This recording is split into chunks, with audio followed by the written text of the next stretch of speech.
Hello dear students, welcome to KSM tutorial. आज आम सप्तम श्रेणी जिज्ञासा बहिर षष्ठ अध्याय किशोरावस्था वृद्धि और परिवर्तन विषय आलोचना करिबा। पिला माने पूर्वरु मु पार्ट 1 वीडियो करि सारिछि एवं से वीडियो रो लिंक मु डिस्क्रिप्शन बॉक्स रे देई देइछि। पिला माने वीडियो दी भलो लागिवो लाइक टे करिवो एवं चैनल टी को सब्सक्राइब मध्य करिदबो एवं तुम सांग माननकु वीडियोटी शेयर करिवो।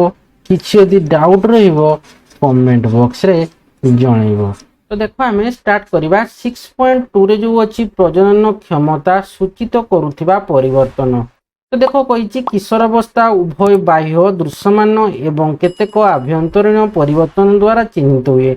एपरि एक परिवर्तन होउछि प्रजनन प्रक्रिया रे जड़ित विभिन्न अंशर परिपक्वता।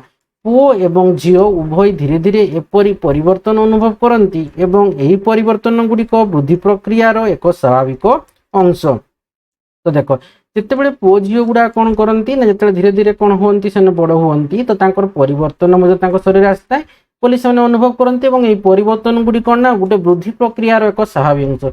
पुओ जो कौन होती धीरे धीरे बढ़ी था तो माने परिवर्तन सब आसी थाए है कि प्रथम आमर कौन रहा ना आमर शैशव अवस्था तापर आमर आसीज बाल्य अवस्था किशोर अवस्था है कि आमर यौवन अवस्था वृद्ध अवस्था ये गुटे धीरे धीरे कौन है ना गोटे गोटे अवस्था को माने अतिक्रम करती से कौन ना परिवर्तन गुड़िक माने अनुभव करती अर्थात परिवर्तन गुड़िक वृद्धि प्रक्रियार एक स्वाभाविक अंश।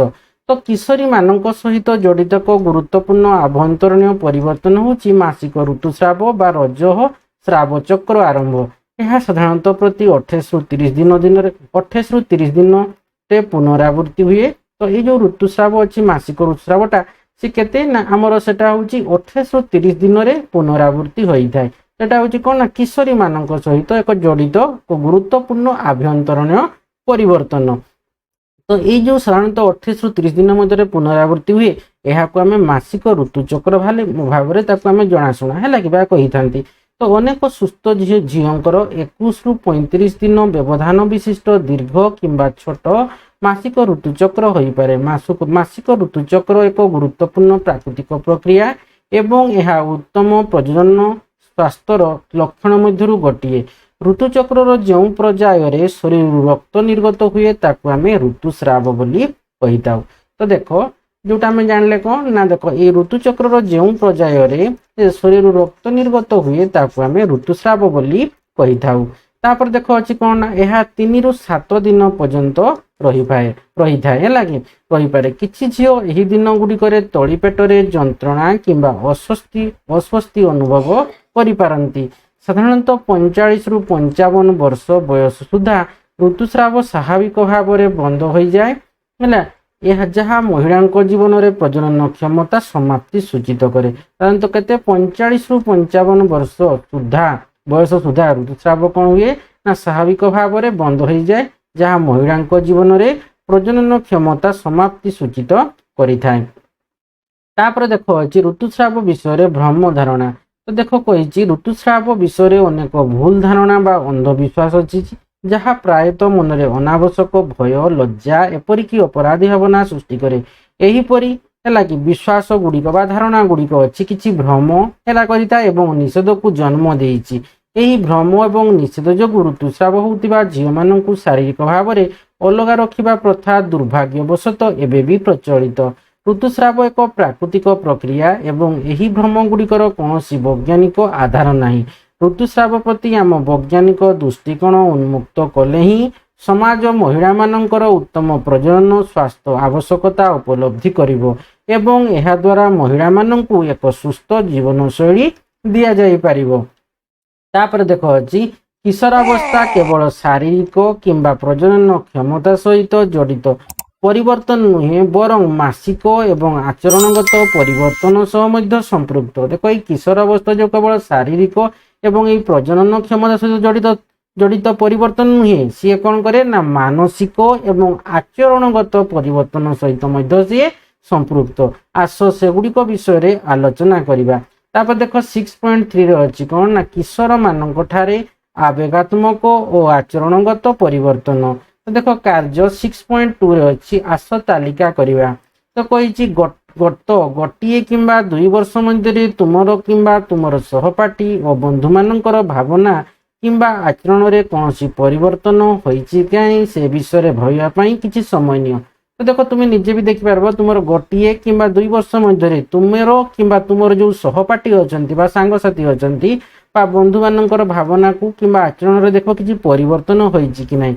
तो से विषय तुम भाविक किछि समय नियो। तो एही परिवर्तन गुडी को केबे रोमांचकर केबे अस्पष्ट बा उभय होई पारे, रोमांचकर भी होई पारे बा स्पष्ट होई पारे। आस आम सारणी 6.2 रे किछि आवेगात्मक परिवर्तन तालिकाभुक्त करबा ता सहित आचरण उपरे सेमानकर प्रभाव और सकारात्मक अभिवृद्धि एवं विकास पाई उपाय गुड़िकर तालिका मध्य करबा। तो देखो सारणी अछि 6.2 रे कौन दिया आवेगात्मक परिवर्तन आचरण उपरे सेमानकर संभाव्य प्रभाव एवं सकारात्मक अभिवृद्धि एवं विकास उपाय। तो देखो क्रमिक संख्या 1 2 3 दिया प्रमुख आवेगात्मक परिवर्तन जेमती मनोभाव परिवर्तन मन रे परिवर्तन आसबो, आचरण उपरे संभाव्य प्रभाव जेमती संगीत नृत्य किंबा क्रीडा परी विविध कार्यकलाप रे अंशग्रहण करबा हैला कि। ठीक से परे एटा होची आचरण उपरे सकारात्मक अभिवृद्धि एवं विकास रो उपाय माने कोन आत्मोन्वेषण सहित सृजनशीलता नवभावना प्रबुद्धि को वृद्धि करि पारिबा कार्यकलाप रे मध्ये अंशग्रहण करबा। तापर अछि तीव्र आवेग जेमती वर्धित संवेदनशीलता। ठीक से परि एटा होची आचरण उपरे संभाव्य प्रभाव पड़े एवं अछि कोन ना सहानुभूति एवं सामाजिक कार्य रे अंशग्रहण। ठीक से परि तुम आउ कोन लक्ष्य करते तुम सांग मानकर परिवर्तन से आसी होई पारे तुमरो कोन स्पष्ट बा स्पष्ट होई पारे किंबा हमर आवेगा प्रमुख आवेगात्मक परिवर्तन रे आउ कोन सब परिवर्तन होउची बा तांकर आचरण उपरे तुमर कोन संभाव्य प्रभाव पडुची से सकारात्मक अभिवृद्धि हो बा विकास रो उपाय तुम चाहिले से गुडा को लिखि पारिबो। तो देखो तीव्र आगरे जेंति वर्धित संवेदनशीलता सहानुभूति सामाजिक कार्य रे अंशग्रहण एई सब लागी। तो देखो कहिछि सारणी 6.2 को आलोचना करबा समय तुमे हुए तो किशोर मानक मध्य घटुथिबा विभिन्न आचरण और भावनागत परिवर्तन को ध्यान देइथिबो कारण शैशव तुलन रे किशोर अवस्था रे आवेग तीव्र होइथाय माने बहुत एग्रेसिव होइथांती है लागे। शैशव अवस्था रे कोन एते एग्रेसिव न थांती किंतु किशोर अवस्था रे कोन बेसी आवेगटा कोन तीव्र होइथाय लागे। रिएक्शन टा कोन हबो हमर प्रतिक्रियाटा संगे संग घटिथाय माने जहा किछि कहदो संगे संग कोन करबे मुंड को नै जिवे एवं पित्त चढ़ी जीव बुझीगला ना। किशोर अवस्था शैशव रे से कौन करती से धरती कथा किंतु किशोर अवस्था कौन ना रक्त पूरा गरम होता लगे। तो आवेग तीव्र होता है जहाँ किसी कहीदेव से सागे सागे कौन हम से सागे सागे तुमको प्रतिक्रिया देदेवे बुझिपार कि नहीं सागे सागे तुमको एनसार देदेवे। तो सी आवेग प्रतिक्रिया कौन प्रतिक्रियाशील होता है कि यही आवेग गुड़िक किशोर मानक आचरण को प्रभावित करिपारे जेपरिक दरिद्र एवं असहाय मानक साहाय्य करिया पई सामाजिक पदक्षेप सामाजिक कार्य रे जोग देबा किंबा नूतन किछि शिखिबारे आग्रह प्रकाश करबा। तो देखो आवेगता तीव्र होइते माने कोन देखो किशोर मानक आचरण को से कोन करे ना प्रभावित करिपारे जेपरिक तुमे दरिद्र एवं असहाय मानक साहाय्य करिया पई से माने मध्ये आगे जानती है कि सागे सागे माने कौन जहाँ किसी कहब से आगुआ बाहरी आवेग तीव्र माने कौन जहाँ कहब से कौन आगतुरा से बाहरी पड़े है कि जहाँ किसी कार्य हो से दरिद्र बा असहाय मानक साहाय्य करवा हो सामाजिक पदक्षेप नेबा किंबा किसी जिनसटा कहीदेव सागे सागे से कौन कहे से लगी पड़े से जिनसा करने आचरण में कौन हुए ना प्रभावित कर सामाजिक कार्य जोग देवा किसी नूतन किसी शिखिबारे आग्रह प्रकाश करवा है कि। तो यही सब हूँ किशोर अवस्था सब गुड़ाक कौन होता है ना आवेगटा तीव्र होता है जहाँ किसी कहीदेव से कौन करेंगे सागे सागे से लगी पड़े बुझीगला ना। तो आमर भावना बा आवेग आमर आचरण काम को किपरि प्रभावित करे आमे जदि बुझीपार तेबे आमे उत्तम निष्पत्ति नहीं पारिबा और परिस्थिति अनुसार चिंताशील भाव में प्रतिक्रिया दे पारिबा। तापर देखो कौन अच्छी ना किशोर 6.4 देखो अच्छी किशोरावस्था को एक आनंदमय अनुभव में परिणत करवा। देखो किशोरावस्थार यात्रा एक अन्य अभिज्ञता जीवन यह पर्यायर वृद्धि पाउथिबा कौतूहल एवं उत्साह किशोर किशोरी मानू से चारिपाखरे प्राय सबु किछि को एक नुआ दृष्टिकोण रे देखिबार सामर्थ्य प्रदान करे। ତେଣୁ କିଶୋର ଅବସ୍ଥାଟା ହେଉଛି କେତେଟା ଗୋଟେ କ'ଣ ଗୋଟେ ଅନନ୍ୟ ଅଭିଜ୍ଞତାଟା ଅଛି ହେଲା କି। ତ ଏଇ ଯୋଉ ପର୍ଯ୍ୟାୟରେ ଜୀବନର ଯୋଉ ଏଇ ପର୍ଯ୍ୟାୟଟା ରହିଛି କିଶୋର ଅବସ୍ଥା ପର୍ଯ୍ୟାୟଟା, ଏଇ ପର୍ଯ୍ୟାୟରେ କ'ଣ ହଉଥିବା ନା ବୃଦ୍ଧି ପାଉଥିବା ଯୋଉ କୌତୁହଳ ହେଲା କି ଜାଣିବାର ଇଚ୍ଛା ବା କୌତୁହଳ ବା ଉତ୍ସାହ, ଏ ହେଉଛି କିଶୋର କିଶୋରୀ ମାନଙ୍କୁ ସେମାନଙ୍କ ଚାରିପାଖରେ ଥିବା ପ୍ରାୟ ସବୁ କିଛିକୁ ଏକ ନୂଆ ଦୃଷ୍ଟିକୋଣରେ ଦେଖିବାର ସେମାନେ ସାମର୍ଥ୍ୟ ପ୍ରଦାନ କରିଥାଏ ଏଇ ଅବସ୍ଥାରେ ହେଲା କି। ଭଲ ଅଭ୍ୟାସ, ଚିନ୍ତାଶୀଳ ନିଷ୍ପତ୍ତି ଏବଂ ଛୋଟ ଛୋଟ କାର୍ଯ୍ୟ କିଶୋରମାନଙ୍କ ସାମଗ୍ରିକ ସୁସ୍ଥତା ଉପରେ ଏକ ଶକ୍ତିଶାଳୀ ସକାରାତ୍ମକ ପ୍ରଭାବ ପକାଇପାରେ। ଆସ ସେଗୁଡ଼ିକ ବିଷୟରେ ଅଧିକ ଜାଣିବା କହିଛି। ତାପରେ ଦେଖ 6.4.1 ଅଛି କ'ଣ ପୌଷ୍ଟିକ ଆବଶ୍ୟକତା ପୂରଣ କରିବା। ଦେଖ ଷଷ୍ଠ ଶ୍ରେଣୀରେ ସୁଷମ ଖାଦ୍ୟ ସୁସ୍ଥ ଶରୀରର ଉପାୟ ବିଷୟରେ ତୁମେ ସ୍ୱାସ୍ଥ୍ୟକର ଖାଦ୍ୟ ଖାଇବାର ଆବଶ୍ୟକତା ବିଷୟରେ ଶିଖିଛ। ଯେହେତୁ କିଶୋର ଅବସ୍ଥାରେ ଅନେକ ପରିବର୍ତ୍ତନ ସହିତ ହେଲା କି ବୃଦ୍ଧି ଏବଂ ବିକାଶ ଘଟିଥାଏ, ତେଣୁ ଏହି ସମୟରେ ପୋଷଣଯୁକ୍ତ ଖାଦ୍ୟାହାର ଅତି ଗୁରୁତ୍ୱପୂର୍ଣ୍ଣ ଅଟେ। ତ ଦେଖ ଆମର କ'ଣ ଯେତେବେଳେ ଆମେ କ'ଣ କରୁଛେ ନା କିଶୋର ଅବସ୍ଥାରେ ଆମର ପରିବର୍ତ୍ତନ ହେଉଛି, ପରିବର୍ତ୍ତନ ସହିତ ଆମର ବୃଦ୍ଧି ଏବଂ ବିକାଶ ଘଟୁଛି। ତ ସେଇ ସମୟରେ ଆମକୁ କ'ଣ ଦରକାର ନା ଉପଯୁକ୍ତ ପରିମାଣ ଆମକୁ ପୋଷଣ ଖାଦ୍ୟ ଆମକୁ ନିହାତି ଦରକାର ହେଲା କି ପାଇଁ ନା ସେ ସମୟରେ ଆମର ବୃଦ୍ଧି ଘଟୁଛି ଏବଂ ଆମର ମସ୍ତିଷ୍କର କ'ଣ ବିକାଶ ଘଟୁଛି, ତେଣୁ ଆମକୁ ସେ ସମୟରେ ପୋଷଣଯୁକ୍ତ ଖାଦ୍ୟ ଆମକୁ ନିହାତି ଦରକାର ହେଲା କି ଗୁରୁତ୍ୱପୂର୍ଣ୍ଣ ଅଟେ। ତ ଦେଲେ କ'ଣ ହବ ତାର କିଶୋର ଅବସ୍ଥାରେ ତାର ଅନେକ ପରିବର୍ତ୍ତନ ହେଉଛି, ତେଣୁ ସେଇ ହିସାବରେ ତାକୁ ଖାଦ୍ୟ ବି ଦରକାର ହେଲା କି ପୋଷଣଯୁକ୍ତ ଖାଦ୍ୟ। ତ ଦେଖ କହିଛି ଉପଯୁକ୍ତ ବୃଦ୍ଧି ପାଇଁ ଏବଂ ଖେଳ ପଡ଼ିଆରେ ଭଲ ପ୍ରଦର୍ଶନ ପାଇଁ ଆମକୁ ପୁଷ୍ଟି ସାର ଏବଂ ଶ୍ଵେତ ସାର ଆବଶ୍ୟକ। ଆମକୁ ଉପଯୁକ୍ତ ବୃଦ୍ଧି କିମ୍ବା ଆମେ ଯୋଉ ଖେଳ ପଡ଼ିଆ ଯୋଉ ଖେଳୁଛେ ସେ ଭଲ ଖେଳିବା ପାଇଁ ଆମକୁ ପୁଷ୍ଟି ସାର ଏବଂ ଶ୍ଵେତ ସାରର ଆବଶ୍ୟକ ବୋଲି ଇଏ କହୁଛି ହେଲା କି। ସାଙ୍ଗେ ସାଙ୍ଗେ କହୁଛି କ'ଣ ନା କେବଳ ସେତିକି ନୁହେଁ, ଆମକୁ ପର୍ଯ୍ୟାପ୍ତ ପରିମାଣର ସ୍ନେହ ସାର ବି ଦରକାର, ଭିଟାମିନ ଦରକାର ଏବଂ ଖଣିଜ ପଦାର୍ଥ ମଧ୍ୟ ଆମକୁ ଆବଶ୍ୟକ। ତ କାର୍ଯ୍ୟ 6.4 ରେ ଅଛି ଦେଖ ଆସ ତାଲିକା କରିବା। ତ ଦେଖ ତୁମ ଅଞ୍ଚଳରେ ଉପଲବ୍ଧ ଖାଦ୍ୟ ଉପରେ ଆଧାର କରି ସ୍ୱାସ୍ଥ୍ୟକର ଖାଦ୍ୟ ଉତ୍ସ, ସେଥିରେ ଥିବା ପୋଷକ ତତ୍ତ୍ୱ ଏବଂ ଏହି ପୋଷକ ତତ୍ତ୍ୱ ଗୁଡ଼ିକ ଆମର ବୃଦ୍ଧି ଏବଂ ବିକାଶରେ କିପରି ସାହାଯ୍ୟ କରନ୍ତି ତାହାକୁ ସାରଣୀ 6.3 ରେ ଦିଆଯାଇଛି ପୂରଣ କର କହିଛି। ତ ଦେଖ ସାରଣୀ 6.3 ଅଛି ଖାଦ୍ୟ ଉତ୍ସ, ଏଥିରେ ଥିବା ପୋଷକ ତତ୍ତ୍ୱ ଏବଂ ଏହି ପୋଷକ ତତ୍ତ୍ୱର କାର୍ଯ୍ୟ। କ୍ରମିକ ସଂଖ୍ୟା 1 2 3 ଦିଆଯାଇଛି। ଖାଦ୍ୟ ଶସ୍ୟ ଦିଆଯାଇଛି କ୍ଷୀର, ବାଜରା, ଦହି, ଛେନା ଓ ପନିର। ତ ଏଗୁଡାକ ସବୁ ଆମର କ'ଣ ନା ଖାଦ୍ୟ ଶସ୍ୟ ଦିଆଯାଇଛି। ତ ତୁମେ ସେଠି ଲେଖିବ ଦେଖ କ୍ୟାଲସିୟମ, ପୁଷ୍ଟିସାର, ସ୍ନେହ ସାର, ଆଉ ଏଠି କ'ଣ ହବ ଖଣିଜ ଲବଣ। ଖଣିଜ ଲବଣ ବି ଲେଖିପାର ଖଣିଜ ଲବଣ, ବୁଝିଗଲା ନା। ଠିକ ସେହିପରି ଖଣିଜ ଲବଣ ଅସ୍ଥିମାନଙ୍କର ସର୍ବୋତ୍ତମ ବୃଦ୍ଧିରେ ସାହାଯ୍ୟ କରିବା। କିଏ କରିଥାଏ ଅସ୍ଥିମାନଙ୍କର ନା ଆମର କ୍ୟାଲସିୟମ କରିଥାଏ। କ୍ୟାଲସିୟମ ବୁଝିଗଲା।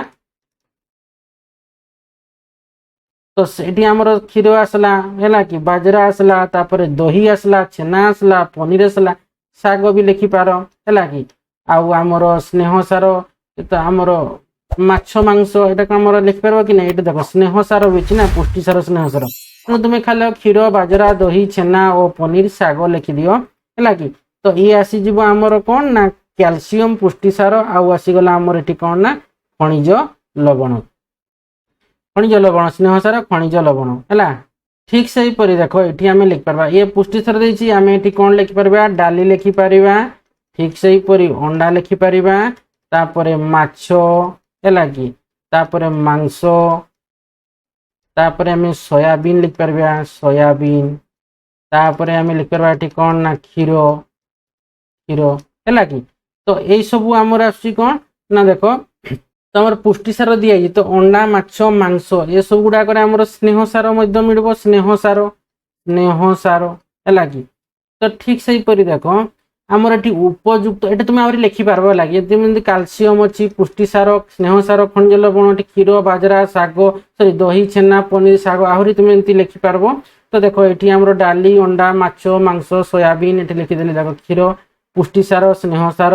ତାପରେ ଦେଖ ଏଠି ଉପଯୁକ୍ତ ଶରୀର ବୃଦ୍ଧି, ଶକ୍ତି ଲାଭ, ଶକ୍ତି ସ୍ତରରେ ଉନ୍ନତ କରିବାରେ ସାହାଯ୍ୟ କରେ। ତ କିଏ କରିଥାଏ ନା ଆମର ସ୍ନେହ ସାର କରିଥାଏ, ସ୍ନେହ ସାର। ଠିକ ସେହିପରି ଦେଖ ପାଳଙ୍ଗ ଅଛି, ଶିମ୍ବ ଅଛି, ତାପରେ କିସମିସ ଓ ଡିମ୍ବିରି ଭଳି ଶୁଖିଲା ଫଳ। ତ ଦେଖ ଇଏ ଏଠି କ'ଣ କରିଛି ଲୌହ ମିଳିବ, ଆଉ ଏଠି କ'ଣ ମିଳିବ ଖଣିଜ ଲବଣ तापर आम ये लिखा रक्त तैयारी करिबारे साहाय्य करे किए ना आमर लौह रक्त शरीर तैयारी करिबारे साहाय्य करिथाय बुझियला। तापर देखो ये आमर क्षीर बाजरा दही छेना तापर ये आमर कौन पनीर शाग तापर ये आम लिखिपर आ कौन डाल जातीय तो लिखी देछि। तापर आमर पुष्टिसार स्नेहसार कैल्शियम अच्छी है कि तो ये माछ भी लिखिपार माछ चूना माछ गुड़ाक कैल्शियम मिसी है। तो देख एमती आहरी तुम निजे भी लिखिपार है तो कैल्शियम पुष्टिसार जो थी डाली जातीय डाली तो लिखाई है आ स्नेहसार माने कौन दही छेना गुड़ाक तो आम रोचे स्नेहसार है कि घी छेना घी जातीय जिनस है कि घी जातीय सामग्री बा घी सरी घी जातीय आमर पदार्थ बा घी रु जो प्रस्तुत आमर खाद्य गुड़ाक है तो यही सब गुड़ाक आमर स्नेहसार रोचे। तो खनिज लवण तो अस्थि मान सर्वोत्तम वृद्धि रे साहाय्य किए करिथाय ना कैल्शियम करिथाय। ठीक से डाली अंडा माछ मांस सोयाबीन क्षीर पुष्टिसार स्नेहसार उपयुक्त शरीर वृद्धि शक्ति लाभ शक्ति स्तर उन्नत करिबारे साहाय्य करिथाय स्नेहसार। ठीक से पाड़ंग अच्छी शिंब अच्छी किसमिश अच्छी डिमिरी बड़ी सुखिला फल लौह खनिज लवण रक्त तैयारी करिबारे साहाय्य करिथाय लौह बुझीगला। तापर देखो अच्छी विज्ञान एवं समाज किशोर विशेषकर झील मैंने केबे केबे लौह किंबा विटामिन B12 है कि लौह आउ कौन विटामिन B12 जो रक्त संबंधी यही समस्या रे पीड़ित हो पारती किए ना किशोर अवस्था विशेषकर आमर झील मैंने तेणु कौन लौह टैबलेट गुड़ाक जो गुड़ाक आम कहे कौन आयरन टैबलेट गुड़ाक दिया हुए है कि खाइबा झील मान तो सेमती विटामिन B12 अभाव जो रक्त संबंधी स्वास्थ्य समस्या पीड़ित हो पारती। तो देखो यही प्रकार स्वास्थ्य समस्या विषय अन्वेषण कर आम शरीर लौह अभाव को किपरि दूर कर। तो देखो लौह अभाव दूरीकरण अवलंबन करा सरकारी योजना गुड़िक विषय अनुध्यान कर। तो देखो ये शाग लिखी ना हाँ शाग लिखी कि ना आमर ये लौह दरकार है लुह लोह तो ये देखो आम शरीर लौह किपर दूर कर लौह अभाव दूरीकरण अवलंबन करा सरकारी योजना गुड़िक विषय अनुध्यान कर। तापर कोई देखो वैज्ञानिकों को जानिबा है कि डोराथी हॉजकिन है कि डोराथी हॉजकिन जने प्रसिद्ध वैज्ञानिक थिले। तो से विटामिन B12 रो गठन विषय अध्ययन करथिले। से 1964 मसीह रासायनिक विज्ञान रे से नोबेल पुरस्कार पाइथिले एवं रासायनिक विज्ञान रे यही पुरस्कार पाइबारे से तृतीय महिला अटंती। तुम्हें कौन जानो कि जे मानव शरीर ठीक कार्य करिया पई विटामिन B12 हाँ विटामिन B12 आवश्यक अधिकांश विटामिन परी यही मानव शरीर तैयारी होई पा अधिकांश विटामिन परी ये जो यह माने कि विटामिन B12 टा कौन हुए ना मानव शरीर तैयारी होई पारे नहीं। तो आमे बाहर खाउथिबा खाद्य रु ही आमको पाइबा होता है। एबे विटामिन B12 रो उत्स विषय तुम्हें शिक्षकों सहित आलोचना कर।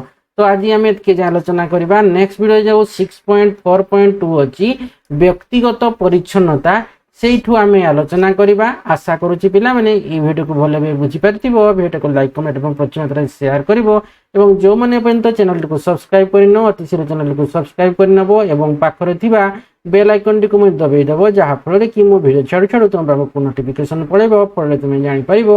धन्यवाद।